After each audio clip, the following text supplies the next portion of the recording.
For 35 years, Zest-O has been touching the lives of Filipinos from all walks of life. Behind the inspiring rise of this world-class Filipino brand is a man of vision. Chairman of the board, Mr. Alfredo M. Yao. I started working at the age of 17 after my high school, after my graduation from high school. And I have to do it. I have a need between life and death, di ba? No, I lost my father at the age of 12. Elementary school pa ako nun. And then my mom is just a sidewalk vendor. So we have a need.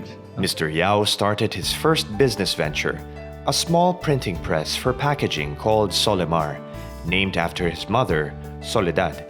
We print mga cellophane for candies, for biscuits.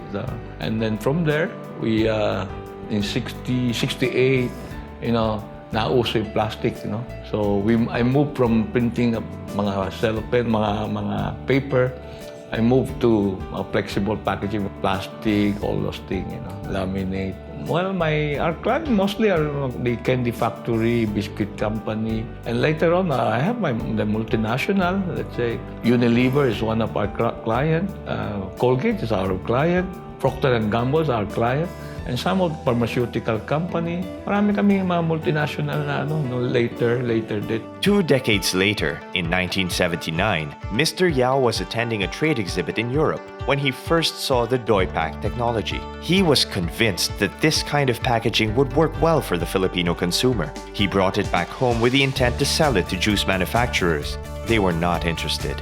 Inalok ko sa mga clients, some new client, and they were saying they're using already some packaging, existing packaging. But the problem then, I bought the machine. So dumating yung makina in 1980. That's where I started the Zest-O. Walang gumamit ng makina. The type of packaging, they don't want to use it. So I have to do my own use.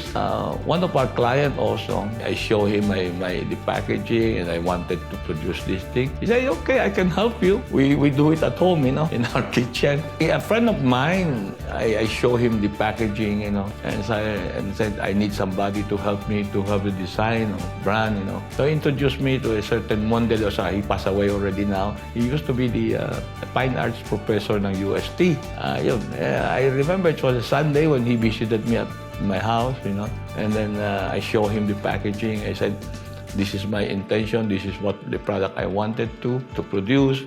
And then after a week, he came back. The name was Zest-O. I asked him that question. I said, what do you mean by Zest-O? He said, zest means lively, and zest also in French word is citrus peel. It so happened our machine came from France. Actually, they pronounce the Zest-O. Tayo pronounce natin Zest-O. He says Zest-O. So I asked him, what do you mean by zest? And then just to make it sounds rounded, Zest-O. It should be pronounced Zest-O, not Zest-O. But Filipino, Zest-O. In 1980, Filipinos got their first taste of Zest-O orange juice drink. Mr. Yao and his team worked hard to make sure this newcomer got noticed. Nung pinapasok namin sa mga supermarket yung Zest-O noon, isang product lang yan, orange lang. Kaya hirap na hirap kami ipasok yan dahil single product siya, tapos bago pa yung kumpanya. When we started with Zest-O, hindi kami kilala.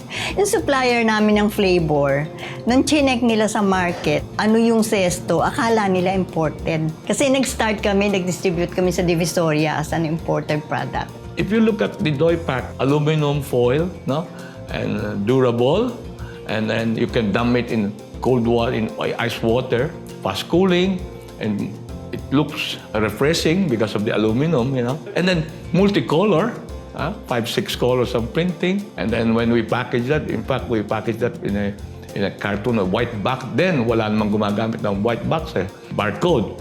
Nung araw, wala namang barcode, And now, you have a barcode, of course, ordinary na yan. And then it's very attractive.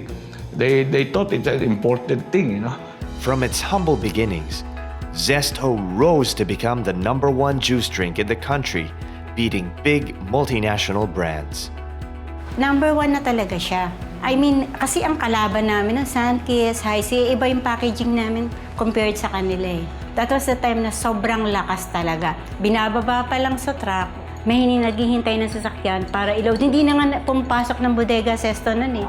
Hindi na nakakaya. Naghihintay na yung mga customer sa likod para ikarga siya. Ang tulungan ang nagpalaki sa Zest-O. Hindi isang tao lang yan. Of course, nandiyan si Mr. Yao, but then, tao sa produkto yan eh. Yan ang dalawang naging success story ng Zest-O.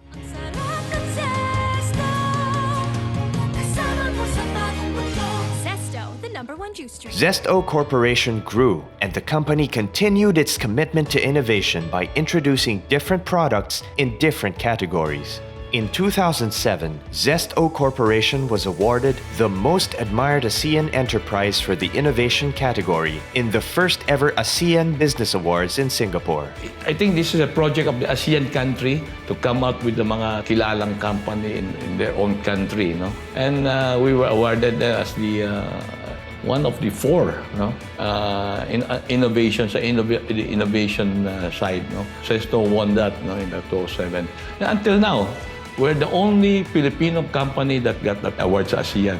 Through the years, Zest-O has become an iconic Filipino brand. From daily snacks to special occasions, even on national events, Zest-O has been enjoyed by millions of Filipinos. May ngiti sa mata, masigla at masaya, dahil laki siya sa bayan ng Zest-O. Zest-O, the #1 juice drink. From the start, from the first pack of Zest-O that was produced 35 years ago, we maintain the same quality. Until now, we maintain the same formula. Nothing has changed. It's still the same.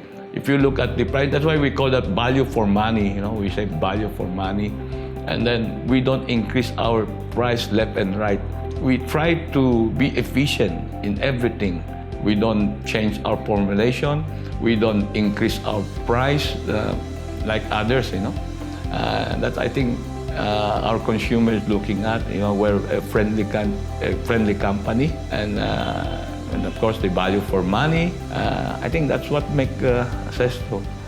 The success of Zest-O, I think, is the quality of the product and the management style cultivated by Mr. Fred Yao.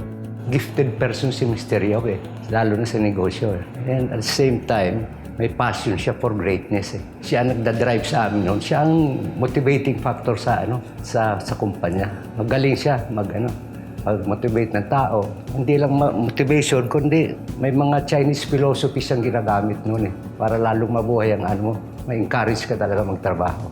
Parang pamilya lang yun eh. Parang family lang kami doon, hindi parang corporation na very stiff.